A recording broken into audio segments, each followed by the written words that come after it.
Students, हम बात करेंगे कि हाइड्रोक्लोरिक एसिड के क्या क्या यूजेस हो सकते हैं।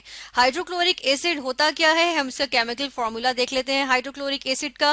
हाइड्रोक्लोरिक एसिड होता है HCl, यानी कि H हाइड्रोजन Cl क्लोरीन। ठीक है, तो अगर इसका स्ट्रक्चरल फॉर्मूला हम देखें या इसको हम एनालाइज करते हैं कि इसे डॉट एंड क्रॉस मॉडल्स का बना लेते हैं, तो क्लोरीन होता है। ठीक है, और क्लोरीन के अगर हम आउटर मोस्ट शेल में देखें तो 7 इलेक्ट्रॉन्स होते हैं। हम बना लेते हैं 1 2 3 4 5 6 और ये 7। ठीक है, यानी कि 7 इलेक्ट्रॉन्स आ गए क्लोरीन के आउटर मोस्ट शेल में। अब इसको एक इलेक्ट्रॉन चाहिए अपना ऑक्टेट कंप्लीट करने के लिए, यानी कि अपने इसके आउटर मोस्ट शेल में 8 इलेक्ट्रॉन्स हो जाएं। तो ये क्या करेगा, ये एक हाइड्रोजन के साथ जो है वो बॉन्ड बना लेगा। यानी कि अगर यहाँ पे एक हाइड्रोजन आ जाए, जिस तरह से ये एक हाइड्रोजन आ गया। ठीक है, अब इस हाइड्रोजन को भी तो चाहिए कि इसको अपना डुप्लेट कंप्लीट करना है, क्योंकि इसके पास तो जस्ट 1 इलेक्ट्रॉन है और के शेल में तो डुप्लेट का रूल फॉलो होता है।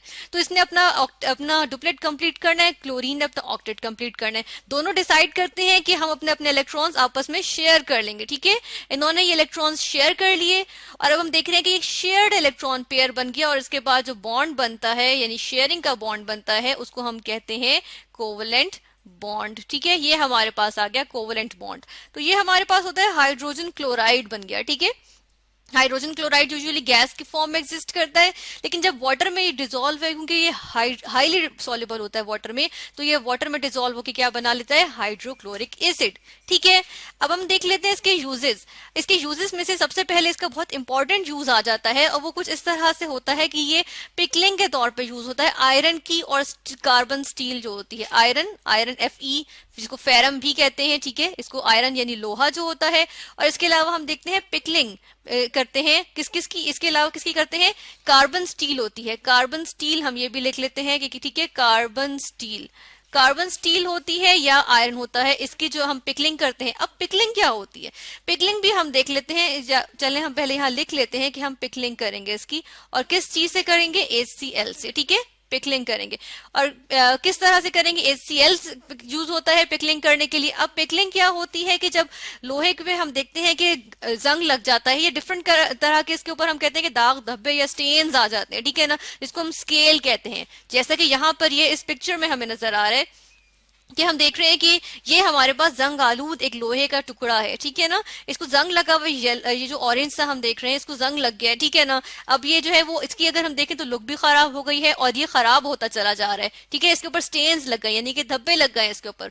तो इनको रिमूव करने के लिए हम क्या करते हैं, हाइड्रोक्लोरिक एसिड यूज करते हैं। ठीक है, यानी कि हम बड़ा सा कंटेनर लेते हैं जिसको वैट कहते हैं। ठीक है, VAT वैट कहते हैं। इस वैट के अंदर हम क्या करते हैं, पिकलिंग लिक्विड डाल देते हैं। पिकलिंग लिक्विड क्या होता है, pickling liquid, pickling PICKLING, pickling liquid, यानी कि वो लिक्विड जो यूज हो रहा है पिकलिंग के लिए। ठीक है, यानी कि यहाँ पर हम क्या यूज कर रहे हैं, HCl को यूज कर रहे हैं, हाइड्रोक्लोरिक एसिड को यूज कर रहे हैं। वो लिया जाता है एक बड़े से वैट में, यानी कि ओपन कंटेनर में। ठीक है, और उसके अंदर हम डाल देते हैं लोहे का टुकड़ा, जिसको हम चाह रहे हैं कि उसके ऊपर से रिमूव हो जाए ये जो स्टेन्स हैं या दाग धब्बे हैं, या हम कह रहे हैं कि इसके ऊपर जो है वो डिफरेंट ऑक्साइड्स की लेयर आ जाती हैं, जो कि जिनकी वजह से दाग धब्बे नजर आते हैं। ठीक है, इसकी वजह से सरफेस जो है वो क्लीन नहीं रहती। ठीक है, तो हम देखते हैं कि वो उन दाग धब्बों को, उन स्टेन्स को रिमूव करने के लिए हमने क्या किया कि जो आयरन का या कार्बन स्टील का जो टुकड़ा था, ठीक है, उसको हमने डाल दिया एक ऐसे कंटेनर में जिसके अंदर हाइड्रोक्लोरिक एसिड मौजूद था, और हाइड्रोक्लोरिक एसिड वहां पे पिकलिंग लिक्विड के तौर पे एक्ट कर रहा है। ठीक है ना, और हम देखते हैं कि वो जो है वो स्टेन्स रिमूव हो जाते हैं। जिस तरह अब हम देख रहे हैं कि ये साफ हो गया है। ठीक है ना, इसके ऊपर से स्टेन्स रिमूव हो गए हैं। ठीक है, तो ये क्या, हाइड्रोक्लोरिक एसिड किस तौर पे यूज होता है, पिकलिंग लिक्विड के तौर पे यूज होता है। ठीक है, हाइड्रोक्लोरिक एसिड के अलावा सल्फ्यूरिक एसिड भी यूज होता है, लेकिन हम ये देखते हैं कि हाइड्रोक्लोरिक एसिड कॉमनली यूज होता है इस वजह से क्योंकि ठीक है ये ज्यादा एक्सपेंसिव होता है सल्फ्यूरिक एसिड से, लेकिन इसका जो हम देखते हैं वर्किंग एक्शन होता है वो बहुत फास्ट होता है, और ये मेटल को ज्यादा जो है वो हम देखते हैं कि जब इससे हम पिकलिंग करते हैं हाइड्रोक्लोरिक एसिड से, तो मेटल ज्यादा जो है हम वो मेटल खराब नहीं होता। ठीक है ना, मेटल खराब नहीं होता। अब हम दूसरा इसका देख लेते हैं। अगर हम यूज देखें हाइड्रोक्लोरिक एसिड का, तो दूसरा यूज हमारे पास आ जाता है कि ये रिएजेंट के तौर पे यूज होता है। ठीक है ना, ये यूज होता है रिएजेंट के तौर पे। कहाँ पे, लैब में, लेबोरेटरी में या लैब में यूज होता है, हम HCl को यूज करते हैं किस तौर पे, रिएजेंट के तौर पे। यानी कि अगर इसकी एग्जांपल हम ले लेते हैं कोई रिएक्शन, जिस तरह के जिंक का, मैंने जिंक मेटल थी, ठीक है ना, मेटल का पीस था, मैंने उसका रिएक्शन करवाया हाइड्रोक्लोरिक एसिड के साथ, ठीक है, ये हाइड्रोक्लोरिक एसिड था, इसके साथ रिएक्शन करवाया, तो मेरे पास यहाँ पे क्या चीज बन जाती है, मेरे पास यहाँ पर आ जाएगा जिंक क्लोराइड, ठीक है, जिंक क्लोराइड बन गया, ये एक सॉल्ट आ गया, और साथ के साथ क्या होता है, हाइड्रोजन गैस रिलीज होती है। ये प्रोसेस यूज होता है हाइड्रोजन गैस की लैब में जब हम प्रेपरेशन करते हैं, ठीक है। तो ये लैब में हमने प्रिपेयर कर ली क्या चीज, हाइड्रोजन गैस, तो उसकी प्रेपरेशन के लिए हमने हाइड्रोक्लोरिक एसिड यूज किया रिएजेंट के तौर पे, ठीक है ना। इस तरह हमारे पास और भी बहुत से एक्सपेरिमेंट्स में या लैब में जो हम प्रैक्टिकल्स करते हैं उनमें रिएजेंट के तौर पे हाइड्रोक्लोरिक एसिड यूज होता है, ठीक है।